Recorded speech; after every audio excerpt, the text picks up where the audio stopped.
Hello, Allan Ruhl here from allanruhl.com. Happy Ash Wednesday. I hope everyone got a chance to go to church. And as Lent has started, it's a time of penance, a time of holiness and sanctification, and growing close to our Lord Jesus Christ.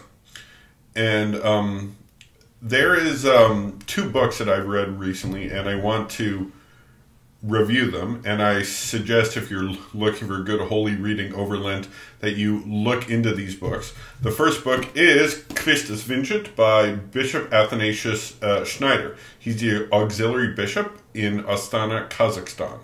And Kazakhstan is only 1 to 2% Catholic. It's mainly Muslim, and there's quite a bit of Eastern Orthodox there too, but it's small amount of Catholic, but they have great bishops there. It's a very holy church, and Bishop Schneider is doing great stuff there. And another reason that I feel connected to Bishop Schneider, on the first page of this book, he talks about how a German, someone with a German last name, is in Kazakhstan. And on the first page, he talks how there were two main colonies in the Russian Empire of Germans. One is in the Volga region. They're known as the Volga Germans. And then there's the one close to the Black Sea, known as the Black Sea Germans. And he is a Black Sea German. And my family is actually Volga German. So although we're not from the same colony, it's from the same movement of Germans going into Russia. Of course, after World War II, those communities, they kind of ceased to exist. They were all shipped to places like Kazakhstan or Siberia, and basically held under horrendous conditions. And so he grew up in those old Soviet republics, and now he's the Bishop of Kazakhstan. And this book covers so many topics. Like, it's a question book. You know how Pope Benedict had all those question and answer books? This is the same thing. And he talks about many topics in there. Like, he talks about the SXPX, modernism, how the Catholic Church is doing in South America, in North America, how it's doing in other places, certain cardinals, certain modernist problems in the church. He even has a tiny bit of section on Catholic bloggers, and he says some good stuff about us. So, and yeah, he's a very holy man. Like, contrast this with, in January, I read Father James Martin's biography. Like, you compare that to this, I can't even, like James Martin. His name should be James Martin Luther. That's how bad that guy is. I mean, just the stuff he does. But this guy is, oh man, great book. Just get the book. There's a lot of good books coming out by conservative clerics right now, like Cardinal Mueller, Cardinal Sarah, and of course Bishop Schneider. Hopefully Archbishop Vigano comes out with a book. So yeah, that's the first book I want to recommend. The second book I want to recommend is for all you Protestants out there, and Catholics, but Protestants. I know some of you are inquiring into the Catholic faith, and the thing that's the last hurdle for you guys to jump is not purgatory, not the Mass, not anything like that, but it's the Virgin Mary. I mean, if you read Scott Hahn's conversion story, the Virgin Mary is the last hurdle he had to jump. And thankfully, it's not that hard to jump anymore, because Brant Petrie has written Jesus and the Jewish Roots of Mary.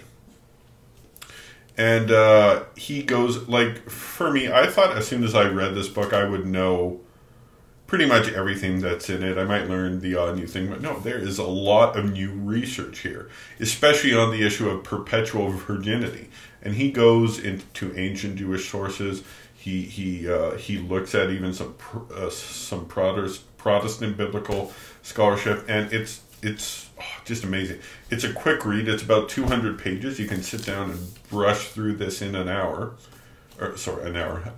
evening. And on top of that, Brant Petrie actually has a Bible study that my Bible study is actually doing. And here's the book. It's called Lectio Mary. And this book is, or this Bible study is based off the book.